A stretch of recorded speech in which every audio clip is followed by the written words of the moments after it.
खुदा के बंदा ब्रदर एलिएज़र के लिए जो इस मुल्क पाकिस्तान में एक यतीम खाने के डायरेक्टर हैं, माटनपुर में होप सेंटर के नाम से जिन बच्चों के माँ बाप नहीं है या माँ है या बाप है, उनके लिए हमारे मुल्क पाकिस्तान में उन्होंने एक यतीम खाना खोला है। और वो यानी कि समझ लें कि अपनी पूरी जिंदगी के लिए जिंदगी जो है वो उन्होंने पाकिस्तान की मसीहों के नाम जो है वो कर दी है। और वो इस मुल्क पाकिस्तान में है और खुदा की खिदमत में है। और मैं भी उनके साथ हूँ। और मैं जहाँ तक देखता हूँ वो प्योरली जो खुदा का कलाम है सच्चाई के साथ कहता है वो उसमें है। तो आज हम उनके वसीला से जो है वो खुदा का कलाम सुनेंगे।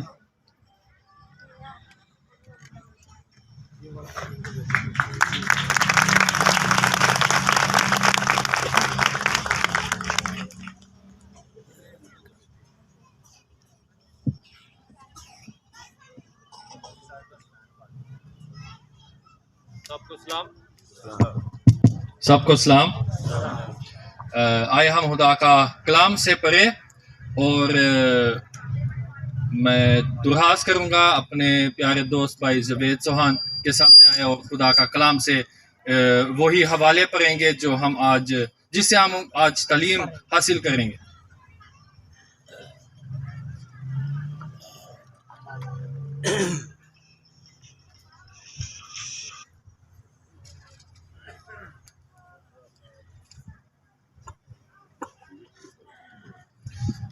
सबसे पहले हम पढ़ेंगे मत्ती की इंजील से 5वां बाब और इसका 9वीं आयत।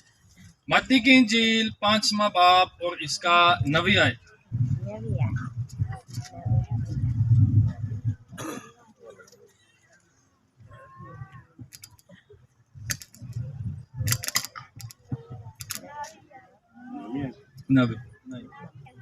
मत्ती की इंजील 5वां बाब उसकी 9वीं आयत। मुबारक है वो जो सुलह कराते हैं क्योंकि खुदा के बेटे कहलाएंगे।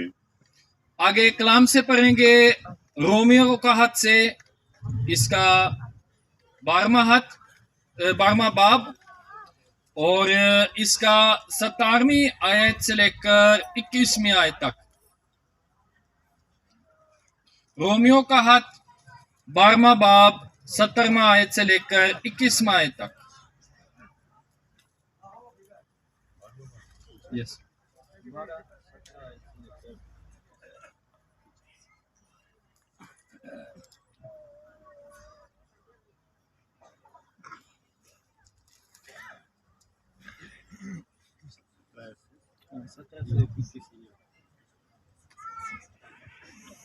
बदी के व्यस बदी ना करो।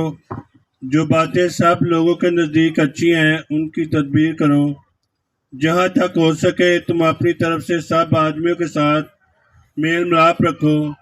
आए अजीजो, अपना इंतकाम ना लो बल्कि गज़ब को मौका दो, क्योंकि ये लिखा है, खुदावंद फरमाता है, इंतकाम लेना मेरा काम है, बदला मैं ही दूंगा। बल्कि अगर तेरा दुश्मन भूखा हो तो उसको खाना खिला, अगर प्यासा हो तो उसे पानी पिला, क्योंकि ऐसा करने से तो उसके सर पर आग के अंगारों का ढेर लगाएगा। बदी से मगरूब ना हो बल्कि नेकी के जरिया से बदी पर गालिब आओ। इब्रानियों का हद से भी पढ़ेंगे 12वां बाब और इसका 14 और 15वां आयत। इब्रानियों का हद से 12वां बाब 14 और 15वां आयत।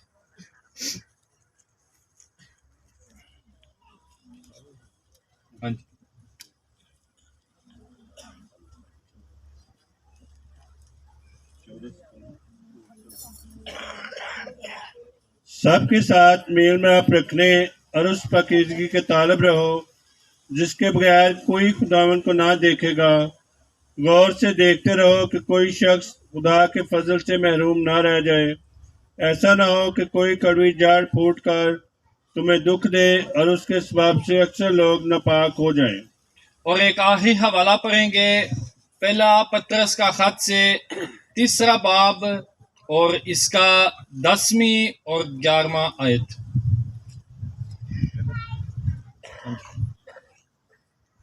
पहले पतरस का खत, इसका 3 बाब, 10वां और 11वां आयत।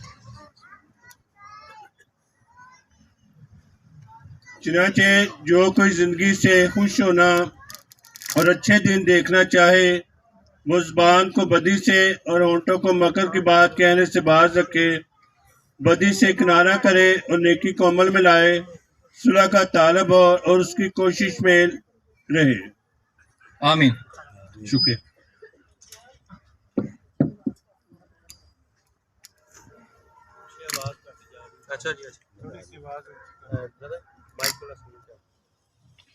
खुदा का कलाम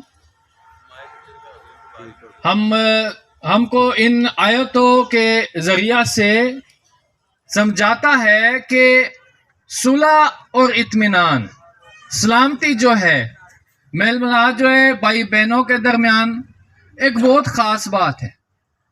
और कलाम से हमने पढ़ा कि अगर हम सुलह नहीं करते हैं, अगर हमारे दरमियान झगड़ा और जुदाई रहता है, तो हम खुदा के बेटे नहीं बन सकते, ना हम खुदा को देखेंगे।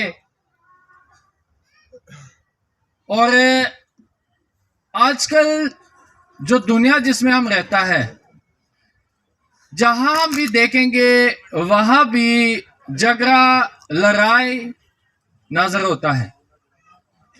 खानदानों में, इक्लीसिया में, हुकूमत में, कौमों के दरमियान, और हर तरफ पूरे दुनिया में, पाकिस्तान में सिर्फ नहीं, बहुत लड़ाई हो रही है, बहुत गलत काम हो रही है। पहले मुंह मारने से शुरू करता है, हाथ मारने से आगे जाता है, गोली देने से आगे, और बहुत ही गलत काम हो जाता है। बड़े बड़े कौम एक दूसरे के साथ लड़ाई करते हैं, बहुत ही नुकसान हो जाता है।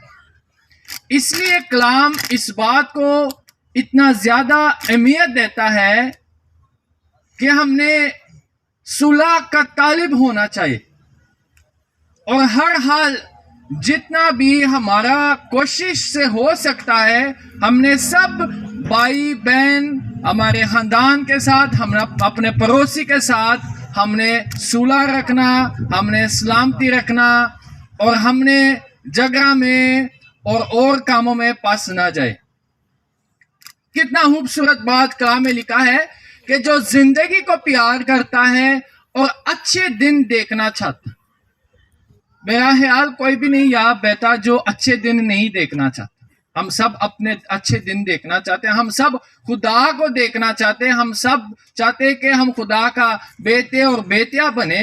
लेकिन लिखा है कि अगर आपके दरमियान सुलह नहीं है तो ये काम नहीं हो सकता। और मैं चाहता हूं ताकि हम इस बात को अच्छा तरीके समझ कर सकते, मैं चाहता हूं कि हम कलाम से एक कहानी पर गौर करें। मैं इसको नहीं पढ़ूंगा क्योंकि इस कहानी का इल्म आपके पास होना चाहिए, अगर नहीं है तो आज आप सीखेंगे। एक बंदा था मुल्क इसराइल में, बहुत अमीर तरीन बंदा था। इसके पास बहुत जानवर थे, बहर थे, बकरे थे, और उसके पास बीवी बच्चे, अच्छा खानदान था, अच्छा निजाम उसका था, एक समाज के बड़ा मालिक था। लेकिन ये शख्स जो था ये इम्तिहान बुरा था, गलत बंदा था, इसमें कोई अच्छाई नहीं था। और उसके चरवाहे जो थे वो ये बेरे और बकरे ले जाते थे और बाहर खालिया इलाकों में जाकर, बियाबानों में जाकर इनको घास खिलाते थे, पानी पिलाते थे, इनको देखभाल करते थे। और वहां भी उस वक्त खुदा का बंदा दाऊद था, जो तब नहीं बादशाह था, वो तब साउल से भाग जाता था, और वो भी बियाबानों में कभी इधर कभी उधर था।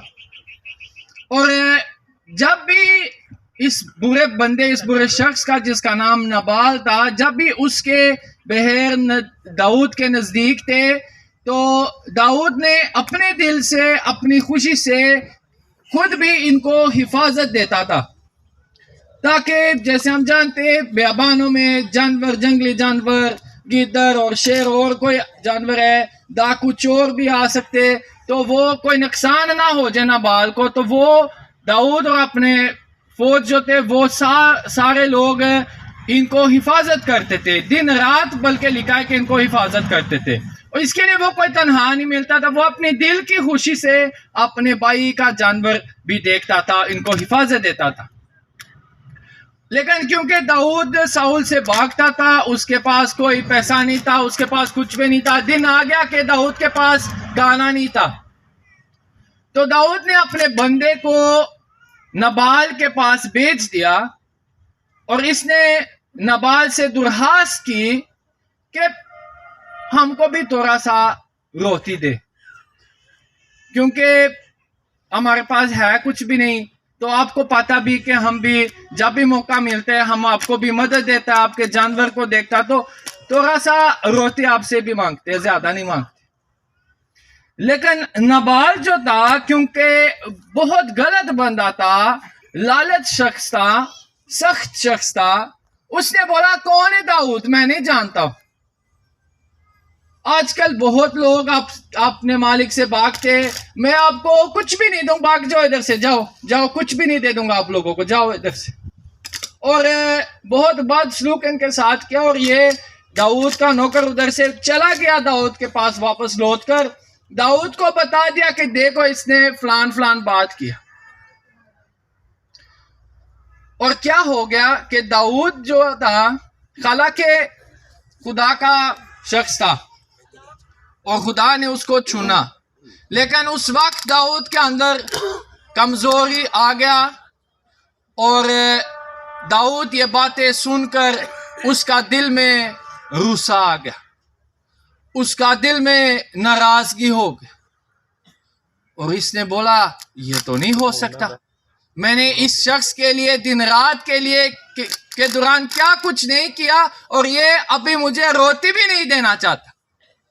और उसके अंदर गुस्सा छा गया और उसने अपने बंदे को बताया कि चलो जल्दी जमा होकर अपने तलवार ले लो, हम नबाल के पास जाएंगे और उसको और सब उसके घराने वालों को सबको हलाक डाल देंगे।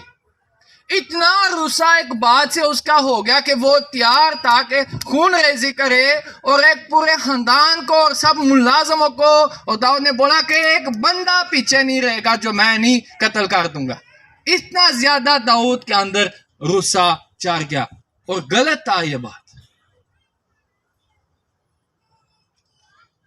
लेकिन एक बीवी था और वो नबाल का बीवी था और कलाम बताता है इसका नाम अबीजेल था। और अबीजेल एक बहुत दानिशमंद खूबसूरत औरत थी, खुदा से खौफ रखता था।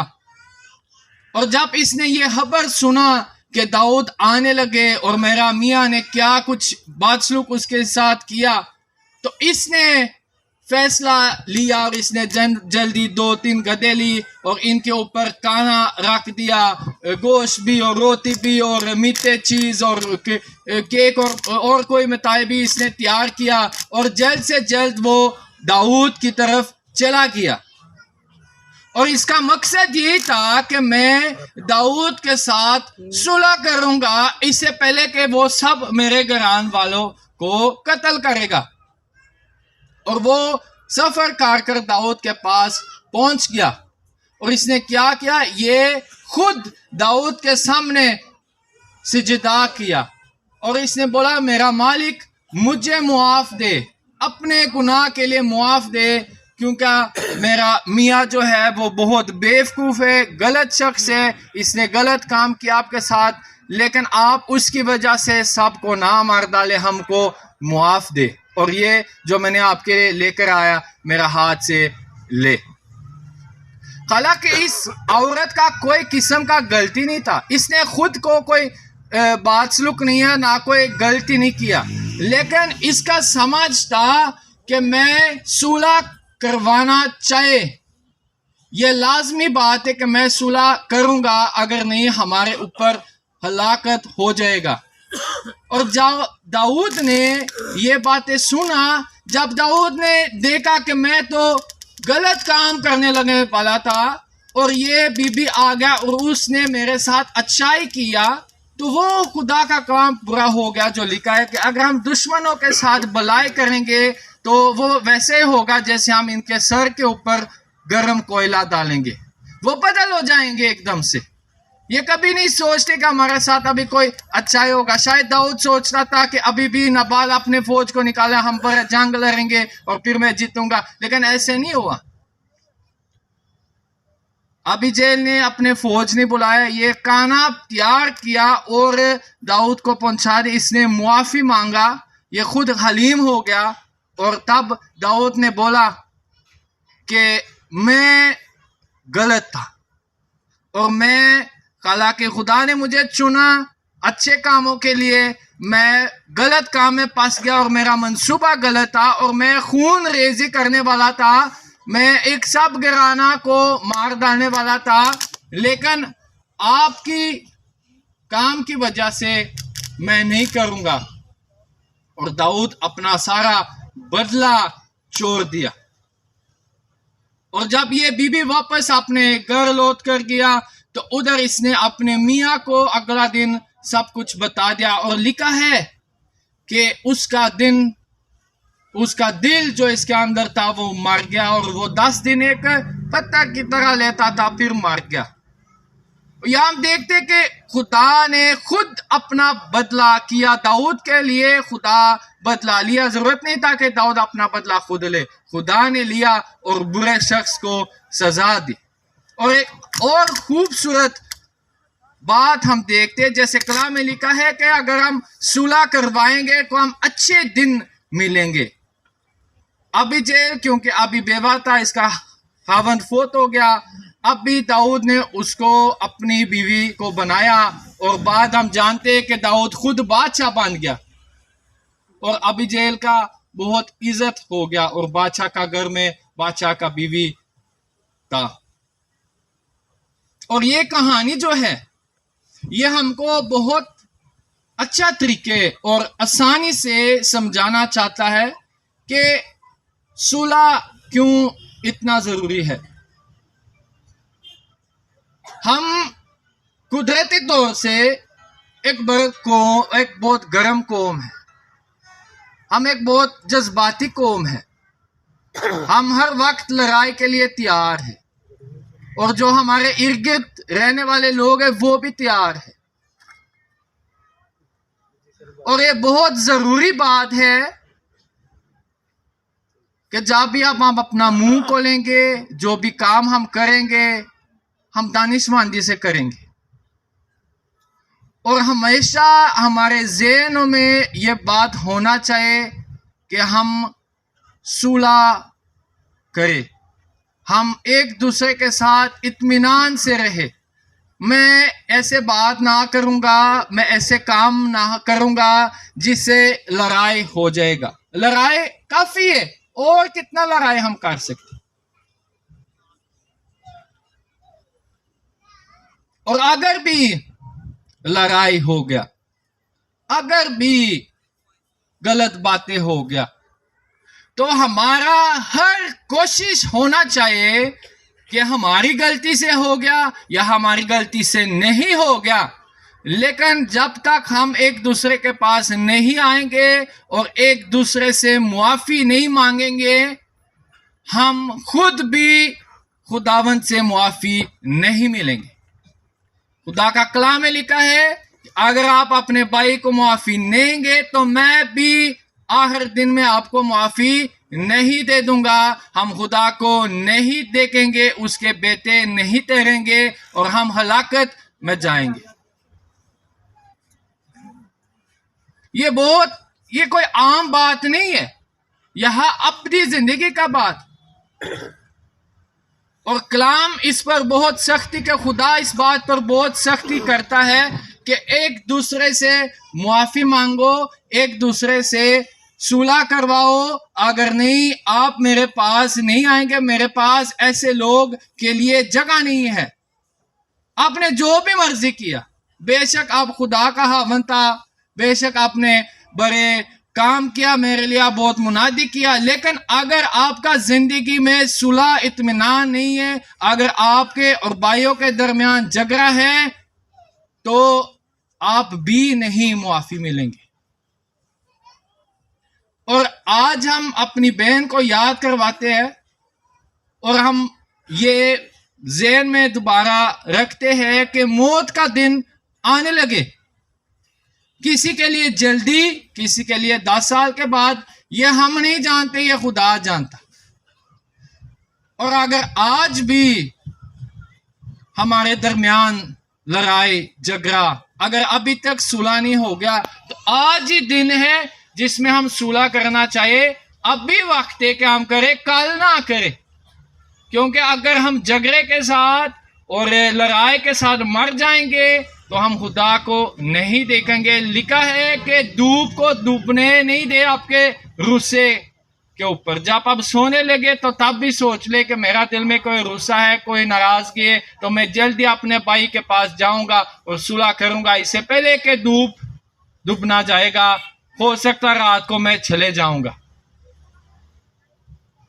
हमारा खुदावंद यीशु मसीह, जिसको हम प्यार करते हैं, जिसको हम बोलते हैं कि हम मसीह, हम उसके शागिर्द हैं, उसका जिंदगी देखो कि जितना भी उसके साथ गलती हो गया, गलत काम हो गया, बेइंसाफी हो गया, ज्यादती हो गया, इसने कभी जवाब नहीं दिया। ज़हन में रखे, जिंदगी मसीह के लिए ऐसे है कि हमेशा कोई ना कोई आएगा, हमारे साथ लड़ाई शुरू करने लगेगा, हमारे साथ गलत काम करेगा, हमारे साथ कलाम के मुताबिक लाजमी ज्यादती हो जाएगा। लेकिन यह नहीं मसला है कि हम इन मसलों को, इन ज्यादतियों को, इन गलत कामों का जवाब क्या देंगे। हम बेवकूफ नबाल की तरह लड़ाई कर देंगे या हम दानिशमंद अबीजेल की तरह सुलह करेंगे। अगर हमारा मसीह खुदावंद यीशु कभी किसी को गुस्से के साथ जवाब नहीं दिया, कभी इसने जवाब नहीं दिया, ना कोई एक्शन लिया ज्यादती की वजह से, गलत कामों की वजह से, बल्कि इसने सबको मुआफी दिया और इसने हमको भी मुआफी दिया। हम तो इतने गलत लोग हैं, मैं भी बहुत गलत बंदा हूं। हमने कितना गुनाह किया जिंदगी में, कितने बार हमने झूठ बोला और भी बहुत ज्यादा गलत काम किया, ये हर भाई और बहन खुद जानते हो। तो जब हम उसके सामने आते हैं, लिखा है कि वो रास्तबाज आदिल है और हमेशा मुआफी देगा जितना भी गुनाह हमने किया। अगर खुदावंद यीशु मसीह हमारे सारा गुनाह को मिटाएगा तो हम क्यों नहीं अपने भाई को मुआफ देना चाहते।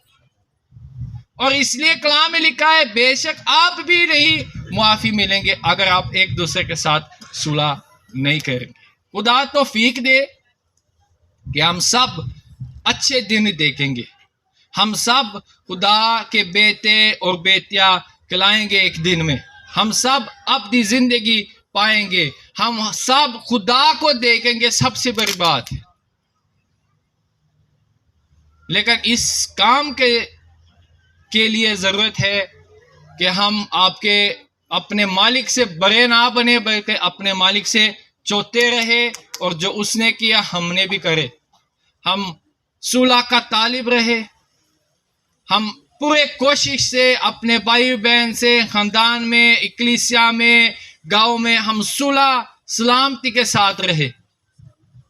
हम अपने खुद खलीम बनाए, हम खुद अपना हक छोड़ दे। अगर अपने मसीह ने अपना आसमानी हक छोड़ दिया तो हमने अपना हक भी छोड़ना चाहिए। सलामती में इत्मीनान से एक दूसरे के साथ रहे।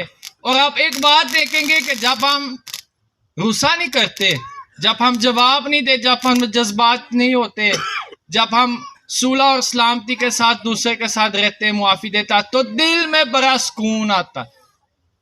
और इससे अच्छी चीज़ क्या है इस दुनिया में कि दिल में सुकून होगा, परेशानी नहीं, हम आराम से तसल्ली से अपना ज़िंदगी रह सके। खुदा सबको बरकत दे और इस कलाम पर अमल तौफीक दे। आमीन।